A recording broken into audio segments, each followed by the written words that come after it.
जय हिंद प्यारे बच्चों। Welcome to Bharatosh classes. कैसे हो आप सभी? आशा करता हूँ आप सभी अच्छे होंगे। आज हम लोग class 5 English sunshine text book में यूनिट 1 द वुडन बाउल इस स्टोरी को हिंदी माध्यम में समझेंगे, साथ में इसके क्वेश्चन आंसर को भी करेंगे। यदि आप अपने घर में हो तो अपने माता पिता को बुला लीजिए कि स्टोरी को आप साथ में सुनो, आपको अच्छा लगेगा, क्योंकि यह स्टोरी एक परिवार के बारे में है। यदि आप अपने फैमिली के साथ स्टोरी को सुनोगे तो आपको एक अलग ही आनंद आएगा, और यदि ऐसा संभव नहीं हो तो आप इस स्टोरी को सुन लो, बाद में आप अपने माता पिता से ज़रूर शेयर कीजिएगा। तो बच्चों, यह स्टोरी एक परिवार के बारे में है। एक परिवार में एक 4 वर्षीय लड़का, उसके माता पिताजी और उसके दादाजी एक छोटे से घर में रहते थे। जो उसके दादाजी थे वे काफ़ी वृद्ध हो चुके थे और काफ़ी कमज़ोर हो चुके थे। उनके हाथ कांपते थे और दिखाई भी कम देता था। जब वे डिनर टेबल पर एक साथ खाना खाते थे, लेकिन उनके दादाजी वृद्ध हो जाने के कारण उन्हें खाने में बहुत ही तकलीफ़ होती थी, बहुत ही दिक्कत होती थी, क्योंकि उन्हें दिखाई कम देता था, उनके हाथ कांपते थे। कभी मटर के दाने उनकी चम्मच से निकलकर फर्श पर गिर जाते थे, तो कभी उनके हाथों से दूध छलककर टेबल क्लॉथ पर गिर जाता था। जब उनकी माँ यानी उस छोटे से लड़के की माँ यह सब देखती थी तो वह कभी चिड़चिड़ाती थी, बोलती थी कि मैं इतना कुछ सहन नहीं करूँगी, अब हमें कुछ करना होगा, इनको अब अलग आप कर दो, आप इन्हें अलग से खाना दो। उसके पिताजी डिसाइड करते हैं कि हाँ, अब मैं अपने पिताजी को अलग ही खाना दूंगा।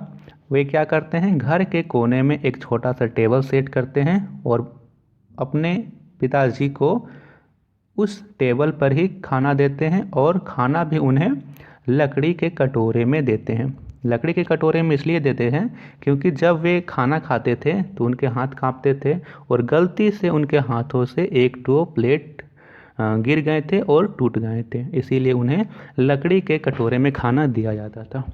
उनके दादाजी एकदम उदास होकर खाना खाते थे।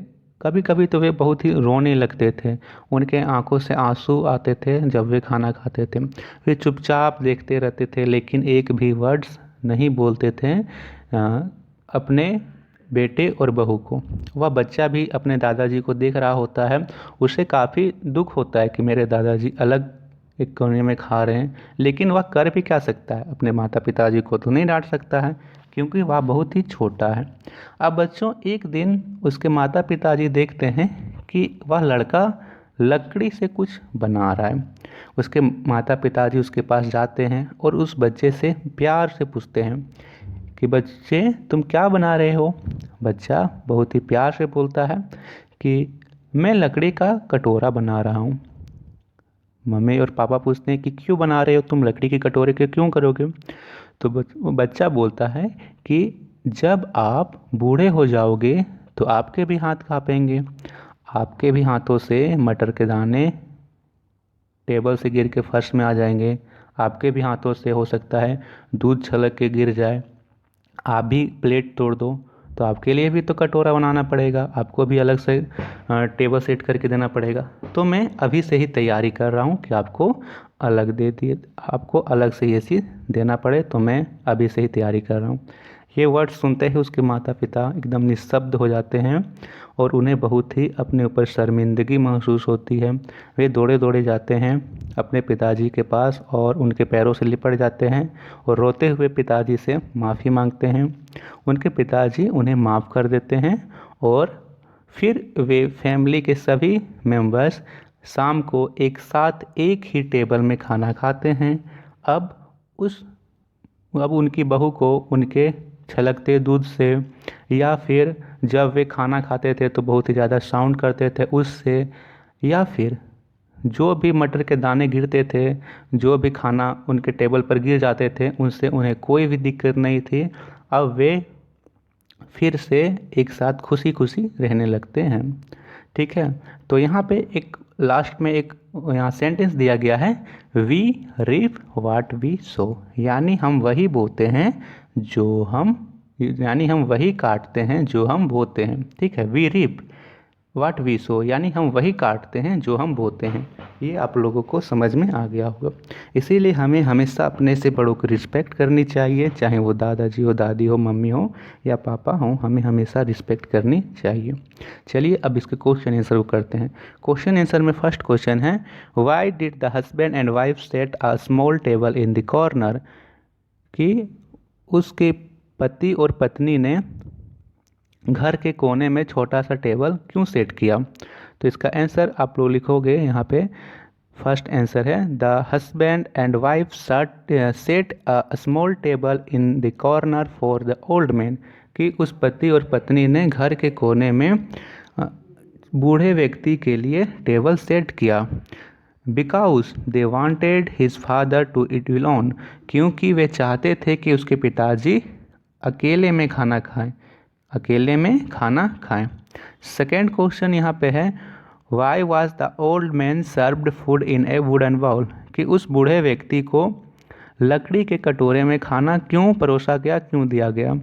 लिखेंगे, the old man served food in a wooden bowl because while eating food, one or two plates were accidentally broken by his trembling hands, यानी उस बूढ़े व्यक्ति को लकड़ी के कटोरे में खाना दिया गया क्योंकि जब वे खाना खाते थे तो गलती से उनसे एक और दो प्लेट टूट गए थे, क्योंकि उनके हाथ कांपते थे।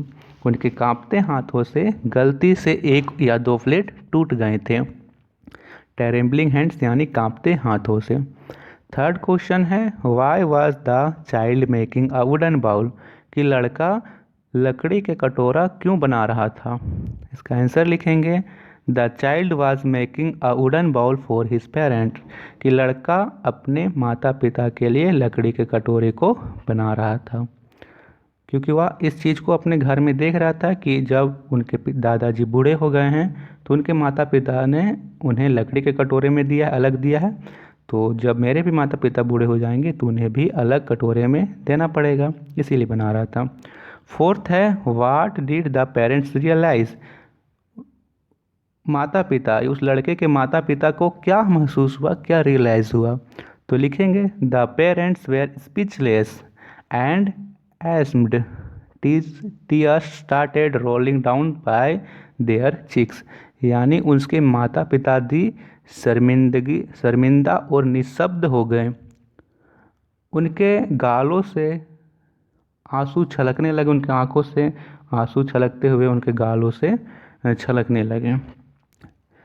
आगे नेक्स्ट क्वेश्चन है, right whether the following statements are true or false, यहाँ पे कुछ कथन लिखे गए हैं बच्चों, और जो कथन सही है उसके लिए TRUE ट्रू लिखिए, और जो कथन गलत है उसके लिए FALSE फॉल्स लिखिए। फर्स्ट स्टेटमेंट है, the old man was living with his wife, कि बूढ़ा व्यक्ति अपनी पत्नी के साथ रहता था। नहीं, बूढ़ा व्यक्ति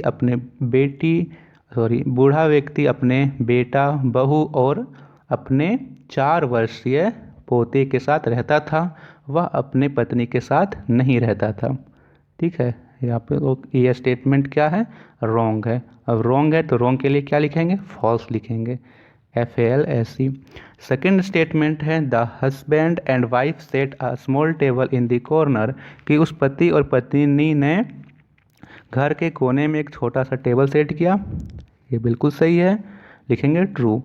थर्ड है, the old man's food was served in a golden bowl, कि उस बूढ़े व्यक्ति को सोने के कटोरे में खाना दिया गया। नहीं, सोना का कटोरा नहीं था, वो लकड़ी का कटोरा था, गोल्डन नहीं वुडन बाउल था, तो ये स्टेटमेंट भी रॉन्ग है, लिखेंगे फॉल्स। फोर्थ स्टेटमेंट है, the child was making a bowl for his parents, कि लड़का लकड़ी का कटोरा अपने माता पिता के लिए बना रहा था। हाँ, ये भी ट्रू है। फिफ्थ है, we reap what we sow, हम वही काटते हैं जो हम बोते हैं, बिल्कुल सही। यदि हम गेहूं का फसल रोप रहे हैं तो गेहूं ही मिलेगा, यदि हम धान लगा रहे हैं तो धान ही मिलेगा, यदि हम आम का पेड़ लगाएंगे तो उसमें आम के ही फल आएंगे, यदि आप बबूल लगाओगे तो उसमें बबूल का ही फल आएगा, यानी आप वही काटते हो जो आप बोते हो, ये बात बिल्कुल सत्य है। आप अच्छा करोगे तो आपको उसका फल भी अच्छा मिलेगा, यदि आप बुरा करोगे तो आपको उसका फल भी बुरा ही मिलेगा। नेक्स्ट क्वेश्चन है rearrange the words to make a meaningful sentence, one is done for you. देखिए यहाँ पे कुछ सेंटेंस दिए गए हैं और इनके वर्ड्स को उल्टा फुल्टा लिखा गया है। हमें इसके वर्ड्स को अरेंज करके मीनिंगफुल सेंटेंस बनाना है। जैसे यहाँ पे लिखा गया है weak the was old man, तो यहाँ पे इसका कोई अर्थ नहीं है। इसे हम लोग अरेंज करके लिखेंगे the old man was Wick, तो यह एक मीनिंगफुल सेंटेंस है कि वह बूढ़ा कमज़ोर हो चुका था। ठीक है, वह बूढ़ा कमज़ोर था। अब देखिए सेकेंड और थर्ड फोर्थ फिफ्थ यहाँ पे कुछ वर्ड्स लिखे गए हैं। मैं आपको इसका आंसर लिखवा नहीं दे रहा हूँ, आपको सिर्फ बता दे रहा हूँ, आपको अपने से लिखना है। बोलोगे ऐसा क्यों सर? क्योंकि बच्चे देखिए आपको अपने से भी लिखना है, कोशिश आपको अपने से करना है। मैं आपको बता दे रहा हूँ। जैसे यहाँ लिखा है I making a little am ball. अब इसको कैसे लिखेंगे? लिखेंगे आई, पहले लिखेंगे आई, फिर लिखेंगे am. I am making a little ball. फिर से बोल दे रहा हूँ I am making a little ball, कि मैं लकड़ी का कटोरा बना रहा हूँ। यहाँ थर्ड है a village in an old man lived.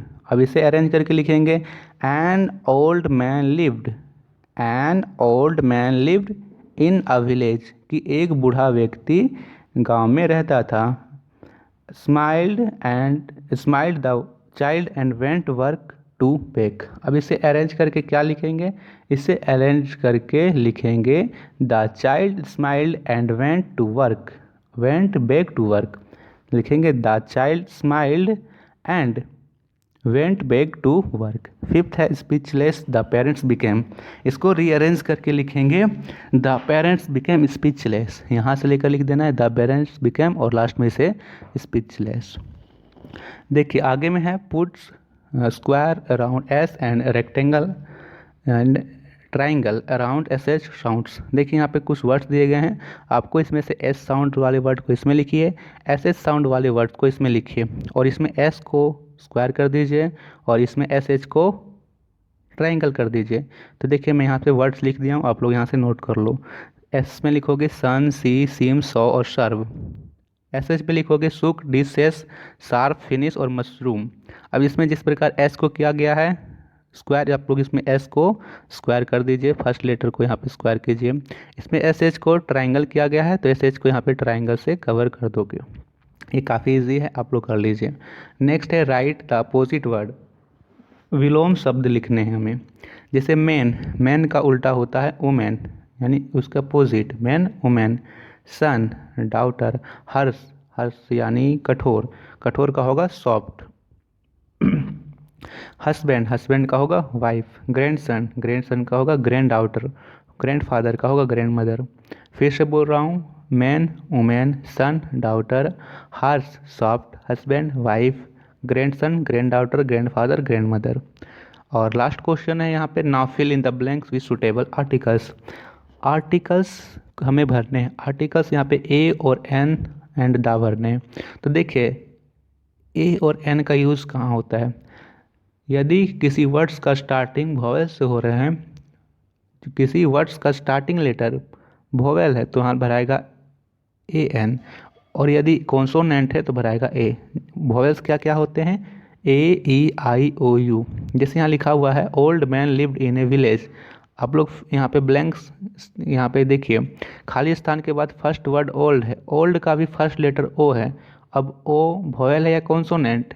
A, E, I, O, you इसमें है शामिल है, ओ तो आ रहा है तो यहाँ पे होगा a an. An old man lived in a village.